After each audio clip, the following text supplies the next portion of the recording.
Jetty frequency response. आपने बहुत जगह फ्रीक्वेंसी रिस्पॉन्स पढ़ा है अभी।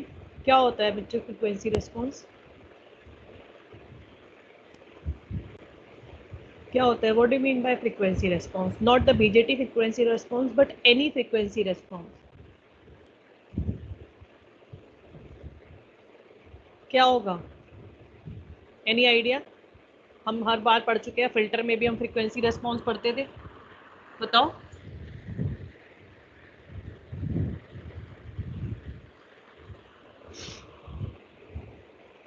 बताइए।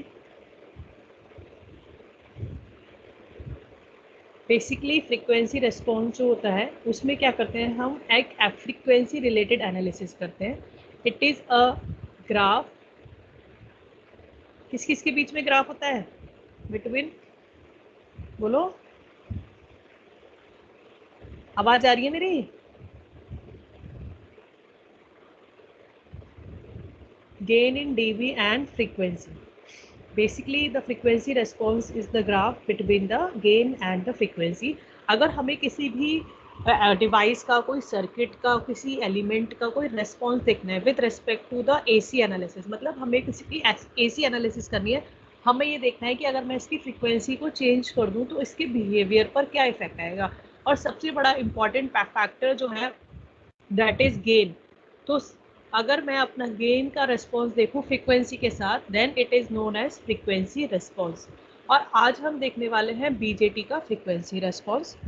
बीजेटी का फ्रीक्वेंसी रिस्पॉन्स जो होता है, it is similar to your, it is similar to the band pass filter.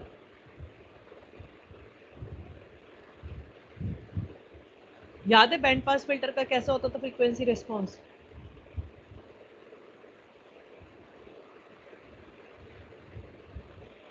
बताओ, वर्टिकल एक्सिस पे हम क्या लेते थे?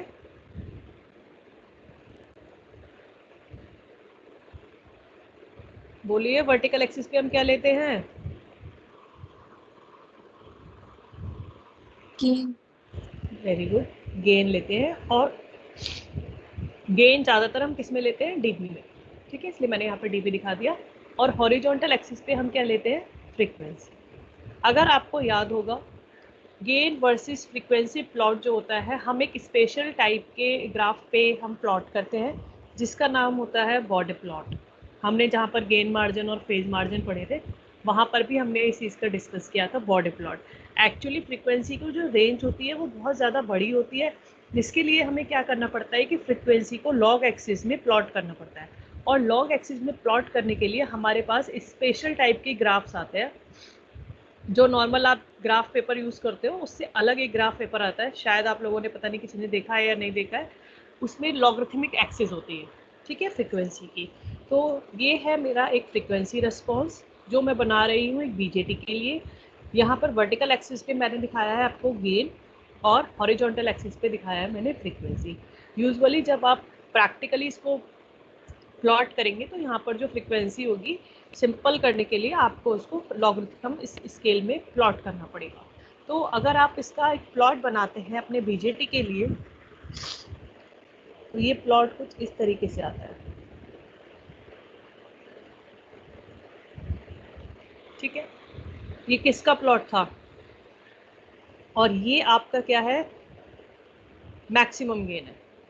ठीक है, और हम अपना एफ एच और एफ एल कैसे निकालते थे, याद है आपको? कैसे निकालते थे? इस गेन का 0.707 टाइम्स जो होता है, वहाँ पर हम इस लाइन को प्लॉट कर लेते हैं।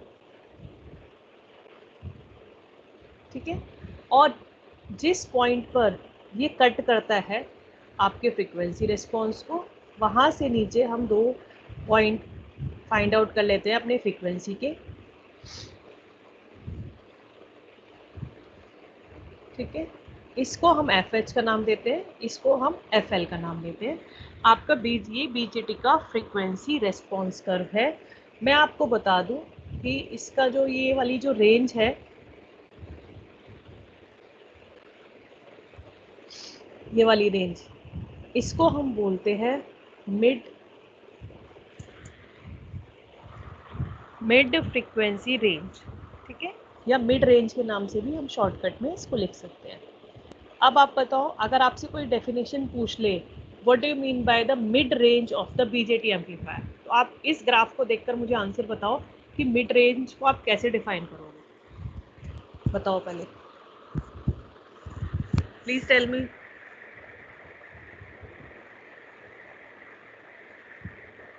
बोलो। FH minus FL। हाँ, वो तो आप डिफाइन करोगे, लेकिन अगर आपको गेन की टर्म्स में पूछा जाए तो आप क्या बताओगे बच्चे? The area lying between this two FL and FH is the mid range? No, area, not area, it is a range. ma'am, maximum gain between FL and FH. Very good. Or we can say it is a range of frequency over which the gain is maximum for my BJT amplifier. आप देख सकते हैं, अगर मैं देखूं, ये मतलब ये तो मैंने थोड़ा सा दूर दिखा दिया है, लेकिन अगर ये देखते हैं तो बिल्कुल ये इस वाले पॉइंट पर आपको मिलता, ठीक है, बहुत छोटा सा ही डिफरेंस होता। तो आप इसको ऐसे डिफाइन कर सकते हैं, the range of frequency over which my gain my BJT has the maximum gain और the constant gain. There is no effect of any other component, कोई अदर कंपोनेंट को कोई इफेक्ट नहीं आ रहा है यहाँ पर मेरे पास सिर्फ और सिर्फ मेरा जो गेन है वो कांस्टेंट है और वो मैक्सिमम है, ठीक है। तो इस रेंज को हम मिड रेंज बोलते हैं, मिड रेंज।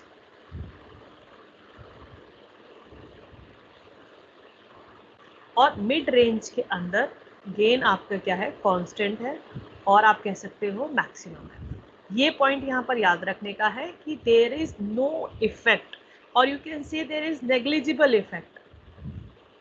भाई जो और वहाँ पे चीज़ें लगी हुई हैं उनका जो इफेक्ट है that will be the negligible of other components, ठीक है। अच्छा, चलो अब हम बात करते हैं कि भाई लोअर फ्रिक्वेंसीज के बारे में। लोअर फ्रिक्वेंसीज कौन सी हो गई हमारी, ये वाली बैंड लोअर फ्रिक्वेंसी पे। तो लोअर फ्रिक्वेंसी पर आप मुझे बताएंगे कि कैसा रेस्पॉन्स है आपके एम्पलीफायर का या बीजेटी का, बताओ। कांस्टेंट है क्या गेन, बताइए, गेन कांस्टेंट है क्या लोअर फ्रिक्वेंसी पे? कैसा है गेन? Increasing. इंक्रीजिंग नहीं है, गेन आपका डिक्रीज हो रहा है। जैसे जैसे आप लोअर फ्रिक्वेंसी की तरफ मूव कर रहे हैं वैसे वैसे जो आपका गेन है वो डिक्रीज हो रहा है ना। और ऐसे ही जैसे जैसे आप हायर फ्रिक्वेंसी की तरफ मूव कर रहे हैं आपका जो गेन है वो कैसा हो रहा है, डिक्रीज हो रहा है। तो गेन के डिक्रीज होने का कोई ना कोई रीजन होगा। तो आपको पहले इतनी बात समझ में आ गई, भाई मिड रेंज में तो आपका गेन कांस्टेंट है, और जब आप लोअर फ्रिक्वेंसी की तरफ जाएंगे तो आपका गेन क्या हो रहा है, रिड्यूस हो रहा है। और जब आप इस मिड रेंज से हायर फ्रिक्वेंसी की रेंज में जाएंगे तब भी आपका जो गेन है वो रिड्यूस हो रहा है। तो इसके कुछ रीजन है कि गेन रिड्यूस क्यों हो रहा है। तो सबसे पहले मैं ये बात करती हूँ कि लोअर फ्रिक्वेंसी पर मेरा गेन डिक्रीज क्यों हो रहा है। गेन डिक्रीज क्यों हो रहा है? एक्चुअली जब आपकी लोअर फ्रिक्वेंसीज होती हैं तो क्या होता है कि आपके कैपेसिटेंस जो होते हैं, कौन कौन से capacitance, coupling capacitance and bypass capacitance. अब ये कपलिंग कैपेसिटेंस और बाईपास कैपेसिटेंस, अब आप कहेंगे मैम ये तो हमें पता नहीं है, पता है किसी को कौन से हैं, बताइए जल्दी बताओ, जल्दी बताओ कौन से है कपलिंग कैपेसिटेंस और बाईपास कैपेसिटेंस। अगर आइडिया है तो बताओ, अगर नहीं है तो मत बताओ, मुझे बता दो कि मैम मुझे नहीं पता, हमें नहीं पता, जल्दी बोलो। मैम बता दीजिए। बता दो। देखो हमने इतनी देर से हम यहाँ पर जो सर्किट्स पढ़ रहे हैं, ऊपर जितने भी सर्किट पढ़े हैं, जो मैं ये CII बना रही हूँ ना, ये वाला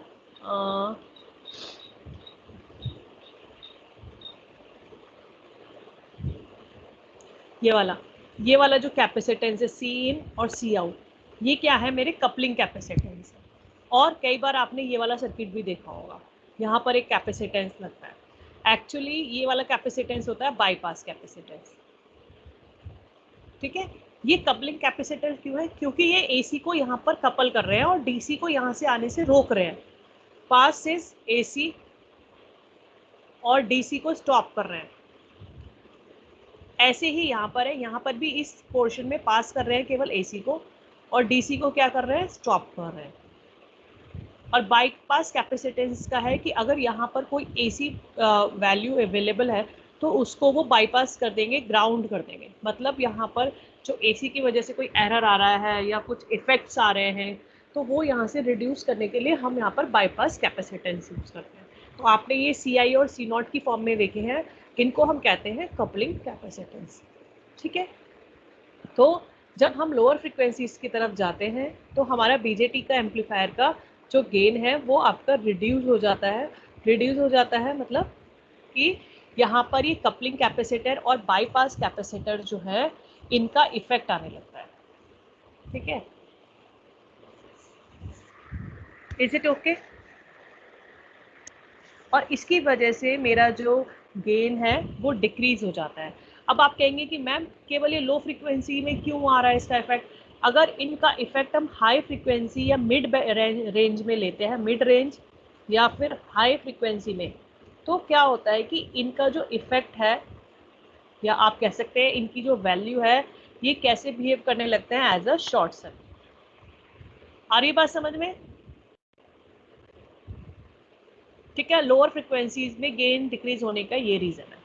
अब हम बात करते हैं हायर फ्रिक्वेंसी पे, भाई क्यों गेन डिक्रीज हो रहा है। जब हम हाई फ्रिक्वेंसी की तरफ जा रहे हैं तो हमारा गेन डिक्रीज क्यों हो रहा है, और ये सब चीज़ें हम जो है प्रैक्टिकली भी देखेंगे। जो मैं एलटी स्पाइस का टूल कराऊंगी वहाँ पर आप इसको परफॉर्म करके देख सकते हैं, ठीक है। अब हमारा जो हायर फ्रिक्वेंसी पर जाते हैं तो हमारे अलग तरह के कैपेसिटेंसेस काम आने लगते हैं, मतलब उनका इफेक्ट आने लगता है। उन कैपेसिटेंसेस का क्या नाम है? उन कैपेसिटेंसेस का नाम है internal capacitances of the device. Device का मतलब मेरे जो यहाँ पर मैं बीजेटी यूज़ कर रही हूँ या मेरे फैट यूज़ हो रहे हैं, ठीक है। तो वहाँ पर क्या होता है, डिवाइस के अंदर जो है ये इनका कैपेसिटेंस होता है। एक्चुअली आप कुछ भी डिवाइस बनाते हैं ना, तो इनके बीच के टर्मिनल्स के बीच में कुछ ना कैपेसिटेंस, कैपेसिटिव नेचर का एक कैपेसिटेंस जनरेट हो जाता है। और वो ऐसा नहीं है कि वो हर बार इफेक्ट डालता है, लेकिन कुछ पर्टिकुलर पोजीशंस पर और कुछ पर्टिकुलर पॉइंट्स पर उसका इफेक्ट बहुत ही ज़्यादा प्रोमिनेंट होता है। इससे जैसे कि हमारा ये हाई फ्रिक्वेंसी अगर हम बात करें, तो हाई फ्रिक्वेंसी के केसेस में ये जो internal capacitances of the device है, they become very active and the effect of these capacitance और the admittance is very high. और इतना ज़्यादा हाई होता है कि इसकी वजह से मेरा गेन रिड्यूस हो जाता है। लेकिन अगर आप कहें कि भाई मैम ये हाई फ्रिक्वेंसी में ही क्यों काम कर रहा है, अगर मेरा लो फ्रिक्वेंसी है या मिड रेंज है, तो फिर ये इसका इफेक्ट क्यों नहीं आ रहा है? तो इसका इफेक्ट इसलिए नहीं आता है क्योंकि during the low and the mid frequency ये जो कैपेसिटेंस है ये कैसे काम करते हैं, ओपन सर्किट। यहाँ पर याद रखेंगे ये जो कैपेसिटेंस है ये कैसे हो जाते हैं, शॉर्ट सर्किट। और हायर फ्रिक्वेंसी पर कैपेसिटेंस आपके ओपन सर्किट हो जाते हैं। Is it okay? तो आप अगर चाहें तो यहाँ पर दिखा सकते हैं इस ग्राफ में, क्योंकि यही ग्राफ आपका 5 से 10 नंबर में आ सकता है एक्सप्लेन करने के लिए। आप इसको अच्छे से एक्सप्लेन करें। यहाँ पर ये वाला जो रेंज है, यहाँ पर हम इसको ऐसे दिखा देते हैं, इसको ऐसे दिखा देते हैं, इसको ऐसे दिखा देते हैं, और यहाँ पर बता देते हैं कि इंटरनल कैपेसिटेंसेस का इफेक्ट है हायर फ्रिक्वेंसीज पर। इस रेंज के अंदर हम लिख सकते हैं कि all capacitance effect is negligible और नेग्लेक्टेड, ठीक है। और ये वाली जो रेंज है हम यहाँ पर दिखा सकते हैं कि हमारे जो कपलिंग कैपेसिटेंस और बाईपास कैपेसिटेंस, इनका इफेक्ट हो जाता है। तो अगर आपसे क्वेश्चन आता है तो आप इसे आराम से कर लेंगे। चलिए अब मुझे इसको देखकर बताइए कि इसकी बैंडविड्थ कितनी है। बताओ बैंडविड्थ कितनी हो जाएगी, बैंडविड्थ जल्दी बोलो, क्या हो जाएगी bandwidth? FH minus FL। FH minus FL, very good. और अगर मैं ये कहूँ कि मेरा जो FH है it is very much greater than FL, तो बैंडविड्थ क्या हो जाएगी? मैम FH हो जाएगी। Very good.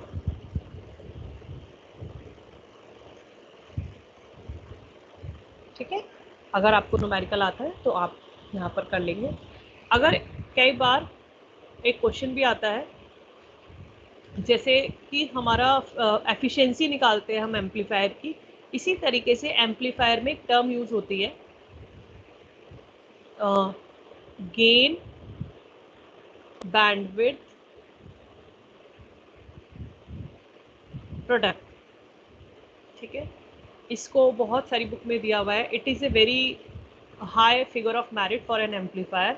जीबीपी से भी से रिप्रेजेंट करते हैं और इसको जीबी से भी रिप्रेजेंट कर देते हैं। अलग अलग बुक में अलग अलग नोटेशन है। एक्चुअली आपको समझ में ही आ रहा है किस किस का ये प्रोडक्ट है, मल्टीप्लिकेशन है। एक तो आपका गेन का हम मैग्नीट्यूड ले लेंगे और आपकी बैंडविड्थ। ठीक है, गेन और बैंडविड्थ का प्रोडक्ट को हम कहते हैं गेन बैंडविड्थ प्रोडक्ट। हम ये चाहते हैं कि गेन बैंडविड्थ प्रोडक्ट जो होना चाहिए वो कांस्टेंट होना चाहिए throughout the operation of और throughout the range of frequency. ठीक है, यहाँ पर यही बताया गया है कि सपोज आपके पास कैपेसिटेंसेस है, लार्ज कैपेसिटेंसेस, और कुछ है आपके पास स्मॉल कैपेसिटेंसेस।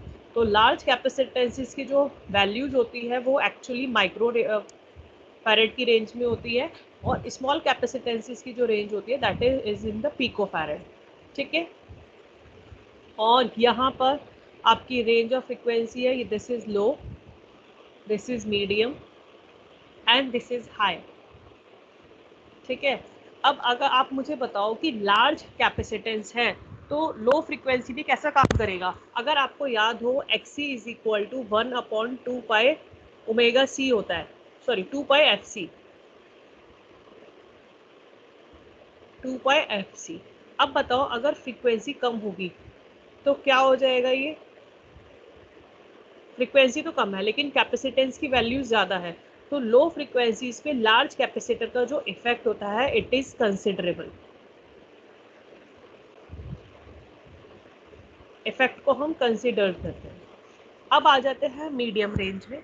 मीडियम रेंज की अगर हम बात करें तो मीडियम रेंज में आपके जो लार्ज कैपेसिटेंसेज हैं वो आपके शॉर्ट सर्किट की तरह काम करते हैं, और हाई फ्रीक्वेंसी रेंज में भी आपके जो ये कैपेसिटेंसेज हैं ये कैसे काम करते हैं, शॉर्ट सर्किट की तरह। लेकिन आपके जो स्मॉल कैपेसिटेंसेज है जिनकी रेंज पिको फैरेड है वो लो फ्रीक्वेंसी रेंज में कैसे काम करते हैं, ओपन सर्किट की तरह काम करते हैं, और high frequency sorry medium frequency पर भी ओपन सर्किट की तरह काम करते हैं, लेकिन इनका जो इफेक्ट आता है that will be in the effect is considered. ठीक है, तो आप अपने आप से बताइए अब मुझे कि लार्ज कैपेसिटेंस, अगर मेरे पास दो टाइप के कैपेसिटेंस हैं आपके, कपलिंग और बाईपास एक हो गए, और सेकंड इंटरनल कैपेसिटेंसेस, तो जो कपलिंग कैपेसिटेंस है और बाईपास कैपेसिटेंस है उनका इफेक्ट लो फ्रिक्वेंसी पर आता है, तो इसका मतलब उनकी जो रेंज ऑफ कैपेसिटेंस की वैल्यू होगी वो क्या होगी, बताओ क्या होगी भाई।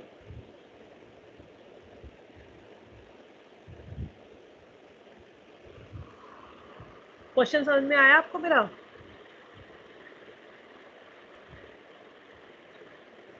एक बार और बोल दीजिए, क्वेश्चन समझ में नहीं हाँ, आया। क्वेश्चन समझ में नहीं आया। देखो मेरा क्वेश्चन ये है कि कपलिंग कैपेसिटेंस जो होंगे वो कौन से होंगे, लार्ज होंगे या स्मॉल होंगे?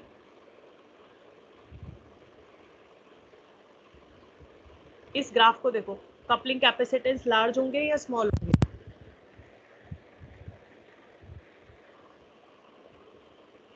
3 क्वेश्चन है कि कपलिंग कैपेसिटेंस जो है सीसी से रिप्रेजेंट कर देती हूँ, स्मॉल होंगे और लार्ज होंगे।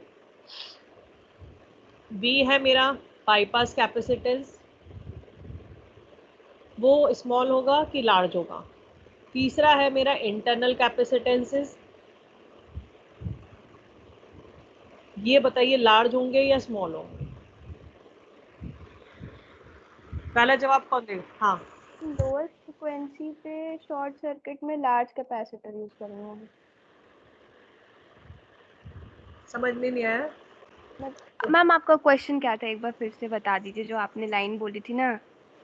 मेरा क्वेश्चन ये है कि हमने ये बात करी कि 3 टाइप की कैपेसिटेंस की हम बात कर रहे हैं, कपलिंग कैपेसिटेंस, बाईपास कैपेसिटेंस और इंटरनल कैपेसिटेंस, जो अभी हमने ऊपर भी देखा था। ठीक है कि भाई बाईपास कैपेसिटेंस का जो इफेक्ट आता है वो कब आता है? लोअर फ्रिक्वेंसी में आता है। और इंटरनल कैपेसिटेंस का इफेक्ट कब आता है? हायर फ्रिक्वेंसी में आता है। तो यहाँ पर मैंने एक चार्ट बनाया है।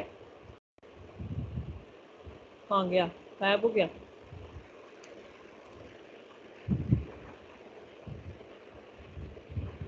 यहाँ पर मेरा क्वेश्चन ये था कि इंटरनल कपलिंग कैपेसिटेंस जो है वो स्मॉल होगा कि लार्ज होगा? उसकी जो रेंज होगी वो क्या होगी? माइक्रो में होगी या पिको में होगी? माइक्रो में होगी। माइक्रो में होगी। कौन बोला? क्या नाम है? रिया। रिया। ऐसा आपने क्यों बोला रिया? ऐसा क्या लगा आपको?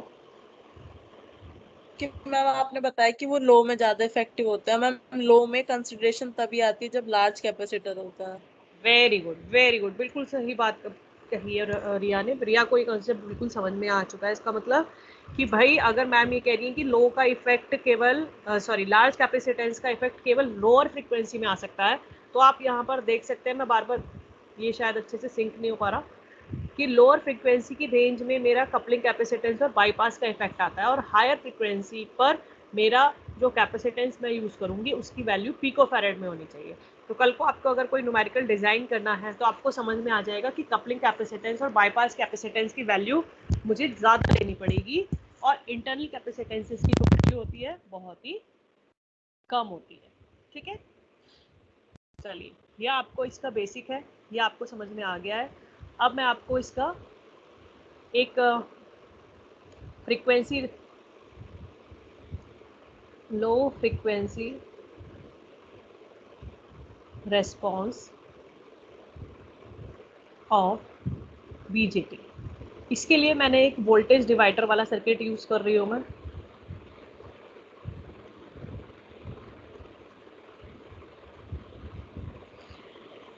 एक्चुअली कल जो हमने मॉडल्स पढ़े हैं उसमें हमने कोई भी कैपेसिटर नहीं दिखाया है, लेकिन जब हमें आपका फ्रीक्वेंसी रेस्पॉन्स प्लॉट दिखाना होता है तो हमें कैपेसिटेंस की वैल्यू को कंसीडर करना पड़ता है।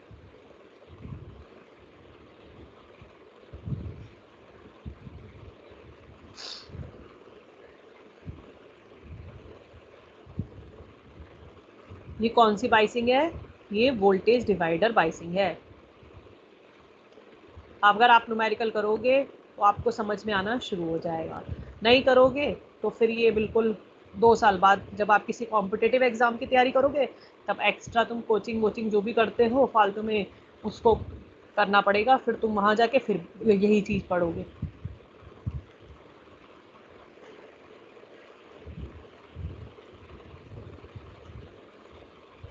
यहाँ पर मैंने एक सोर्स लगा रखा है VS, दिस इज RS, ये मेरा coupling capacitance, input coupling capacitance है सीन, ये मेरा आउटपुट कपलिंग कैपेसिटेंस है। ठीक है, और ये मेरा एमीटर बाईपास कैपेसिटर है। ठीक है, ये मेरा जो है इनकी जो वैल्यू है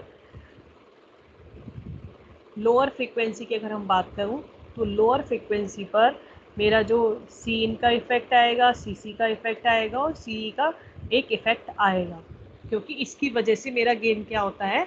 डिक्रीज होता है। अब ये मैं देखूंगी कि इनकी वजह से मेरा जो इफेक्ट है वो कैसे डिक्रीज हो रहा है। तो सबसे पहले हम क्या करेंगे, एक एक कैपेसिटर को कंसीडर करेंगे और उसका इफेक्ट हम देखेंगे। ठीक है, सबसे पहले हम जो है सी इन कैपेसिटेंस के बारे में बात करते हैं। सी इन कैपेसिटेंस जो है आपको दिख रहा है, it is connected between the your applied source और जो है एक्टिव डिवाइस जो आपका बीजेटी है। बीजेटी और जो एक्टिव डिवाइस के बीच में आपका कनेक्टेड है, इसको हम इनपुट कपलिंग कैपेसिटेंस कहते हैं। अगर मैं यहाँ पर इससे रिलेटेड इसका एक मॉडल बनाती हूँ तो आपको कैसा नज़र आएगा वो मॉडल। देखिए यहाँ पर ये आर एस तो ऐसे ही है, ये सी इन ऐसे ही रहेगा, सॉरी सी इन है ना, और यहाँ पर क्या होगा, ये आपका वी एस रहेगा। और जो है ये आपको अगर याद हो, आपको कपलिंग समझ में आती हो, सॉरी कपलिंग नहीं, बाइसिंग अगर आपको समझ में आती हो, तो वोल्टेज डिवाइडर बाइसिंग में हम क्या करते थे, R1 और R2 को पैरेलल RTH निकाल लेते थे, अगर कुछ याद हो तो, ठीक है। और यहाँ पर एक रेजिस्टेंस आ जाएगा, इक्विवेलेंट रेजिस्टेंस, जिसको हम RTH कहते थे, अगर याद हो तो। RTH थेवेनिन इक्विवेलेंट से निकाल लेते थे R1 पैरेलल टू R2, ठीक है। यहाँ पे मैंने RTH रख दिया। और अगर हमने जो कल मॉडल पढ़ा था उसमें क्या था हमारा, HIE जो है आपका यहाँ पर आपका जो मॉडल पैरामीटर हमने HIE यूज़ किया। This is the internal side का हमने बनाया है। अगर आपको अब क्या करना है,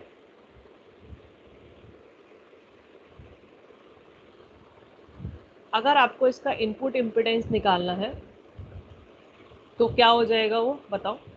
input impedance RI is equal to RTH parallel HI, ठीक है। Is it okay. RTH और RTH किसके इक्वल है, R1 parallel R2 parallel HI, ठीक है।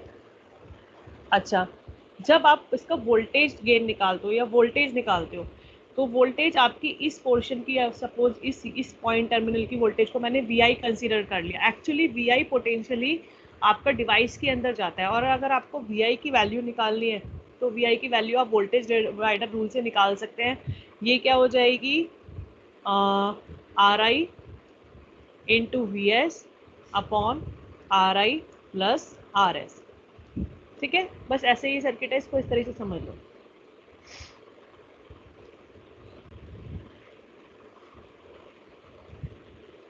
ये VS हो गया, और इस टर्मिनल के अक्रॉस हम पोटेंशियल निकाल रहे हैं, कितना, VI। तो ये आपका VI की वैल्यू आ जाती है। लेकिन ये कौन सी वैल्यू है, जिसमें आपने कैपेसिटेंस का इफेक्ट को कंसीडर नहीं किया है, इज नॉट कंसीडर, ठीक है। और लोअर फ्रिक्वेंसी पर हमें पता है कि अगर हम लोअर फ्रिक्वेंसी की बात कर रहे हैं तो भाई हमारा जो कैपेसिटेंस का इफेक्ट है वो कंसीडर करना पड़ेगा हमें। अगर आप कैपेसिटेंस का इफेक्ट कंसीडर करेंगे इस सर्किट में, इस डायग्राम में, तो क्या होगा, एक्चुअली कैपेसिटेंस अपना कुछ इम्पिडेंस शो करेगा, और इम्पिडेंस शो करने की वजह से आपकी जो VI की वैल्यू है वो क्या हो जाएगी, RI into VS upon RI plus RS, तो एज इट इज रहेगा। लेकिन कैपेसिटेंस का जो एक रिएक्टेंस है वो आपका जो है यहाँ पर कंसीडर करना पड़ेगा। अभी तक आप क्या कर रहे थे, अभी तक आप ये कर रहे थे जब आप कैपेसिटर का इफेक्ट कंसीडर नहीं कर रहे थे, लेकिन अब आपको कैपेसिटर का इफेक्ट भी यहाँ पर कंसीडर करना पड़ेगा। तो आपका जो वोल्टेज गेन है वो आपका रिड्यूस हो जाएगा। अच्छा, यहाँ पर अगर आपसे पूछा जाए कि भाई आपका जो कट ऑफ फ्रिक्वेंसी है इस coupling capacitance, input coupling capacitance की वजह से आपकी कुछ कट ऑफ फ्रिक्वेंसी जो होगी, जो आप FL निकाल रहे हो, है ना, उसकी अगर वैल्यू आपसे निकालने के लिए पूछी जाए तो उसका जो फॉर्मूला है that is 1/2 pi RS plus RI into CS, ठीक है। इसी तरीके से जब आप अपना कपलिंग कैपेसिटेंस आउटपुट साइड का निकालेंगे, वहाँ के लिए भी एक ब्लॉक डायग्राम बन जाएगा, और वहाँ के लिए भी आप एक कट ऑफ फ्रिक्वेंसी को फाइंड आउट करोगे। तो उस कट ऑफ फ्रिक्वेंसी का जो नाम होगा, this is the cut off frequency, lower cut off frequency due to the C in capacitance, this is the cut off lower cut off frequency with the output capacitance की वजह से क्या हो जाएगा, 1/2 पाई RC प्लस RL, RL क्या है आपका लोड रेजिस्टेंस है, और ये हो जाएगा CC। ठीक है। और आपका जो बाईपास कैपेसिटर है, अगर उसकी वजह से आपको फ्रिक्वेंसी, कट ऑफ फ्रिक्वेंसी निकालनी है, उसकी वैल्यू हो जाएगी 1/2 पाई REC। ठीक है।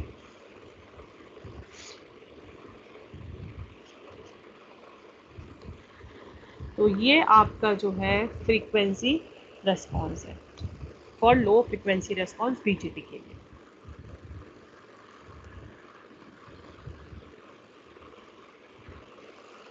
ठीक है।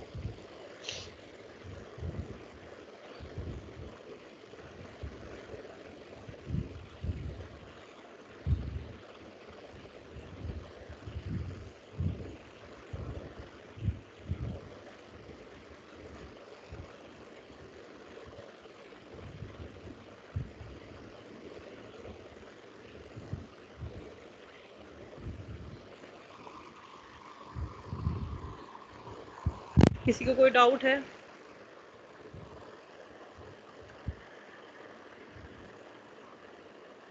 बच्चे, जब तक आप इसमें न्यूमेरिकल इसको करके अपने हाथों से नहीं देखेंगे ना, ये सब्जेक्ट और आपके लिए टफ होता चला जाएगा। इसको प्लीज़ प्रैक्टिस कीजिए। ये ऐसा नहीं है कि एक दिन पढ़ने से काम हो जाएगा।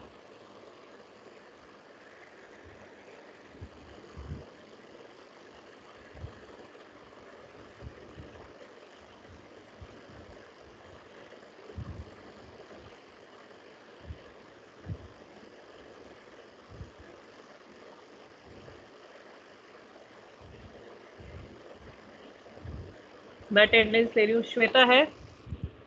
Shweta? Present ma'am. Rahul? Present ma'am. Okay, Rahul? Present ma'am. Rishabh Kumar? Present ma'am. Rishabh Saxena?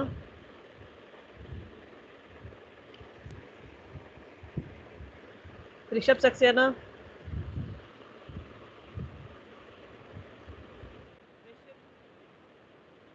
Yes ma'am. Riya? Hello हाँ ठीक है। Ma'am, Rishabh Saxena ma'am. Okay okay okay. Yes ma'am. अच्छा, Rishabh Saxena. Yes ma'am, Saxena ma'am, आवाज ही नहीं जा रही थी मैम। अच्छा, रोहन? रिया प्रेजेंट। ओके, रोहन। रोहित? जिनका हो गया they can leave. Rohit Chaudhary? Rohit Chaudhary present ma'am. Rohit Singh? Ma'am उसका पास मैसेज आया, माइक काम नहीं कर रहा है। अच्छा, सागर?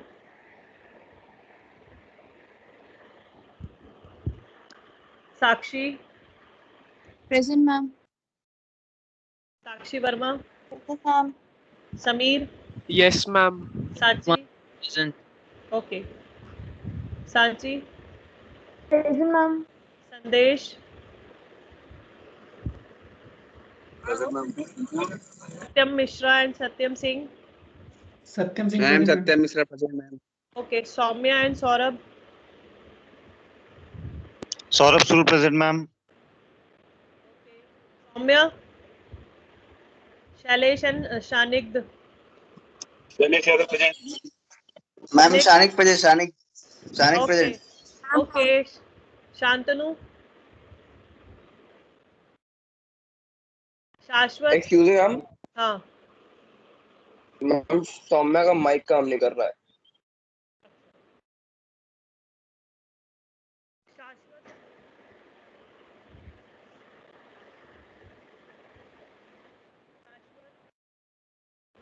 शिखर? शिखर Chaudhary present ma'am. Okay, Shivam Gupta? Yes, ma'am. Shivam Verma? Shivam okay Gupta present ma'am. Shivam Verma present ma'am. Okay. Shivani Singh? Shivanki? Present ma'am Shivangi Singh. Okay. Shrey and Shruti? Present ma'am. present ma'am. बोलो ma'am. Shruti. Present ma'am. Shrey present ma'am. Okay. Shubham and Siddhant? Present ma'am. Shubham. Okay. Siddhant? Siddharth? Present ma'am. Sparsh and Shubhransh? Present ma'am. कौन present ma'am Supransh. Sparsh दोनों। सूरज? सूरज? सूरज present ma'am. Tanishk? Present ma'am. Tanya? दोनों Tanya. Present, ma'am. Present, ma'am. Okay, Tej and Tushar. Yes, ma'am. Tushar present. ma'am. Okay, Ujjwal. Ma'am Ujjwal never present. Okay, Ujjwal Rana. Ujjwal Rana present ma'am. Ujjwal Shukla. Ujjwal Shukla present ma'am. Ujjwal Tripathi. Present ma'am. Umesh. Present ma'am. Utkarsh Chaudhary. Utkarsh Goel present, ma'am. Okay, Utkarsh Rajput and Utkarsh Srivastava. Utkarsh Rajput present. हम Utkarsh Srivastava present. Okay, Vaibhav. हम Utkarsh Srivastava. Present ma'am. Ma'am Vaibhav present. हाँ बच्चे मैंने लगा दी। वंश। वर्तिका। Present, ma'am. Vritti. Present, ma'am. Yash. Yash Sharma present ma'am. Yash Sharma present. Yash. Yash Suri present. Yadav Dwivedi. Yes Dwivedi present ma'am. Yadav.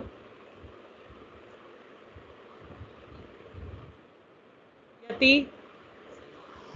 Present, ma'am. Okay, now you can leave. Hello, ma'am. हाँ जी, excuse me ma'am, ma'am Siddhant Bansal present.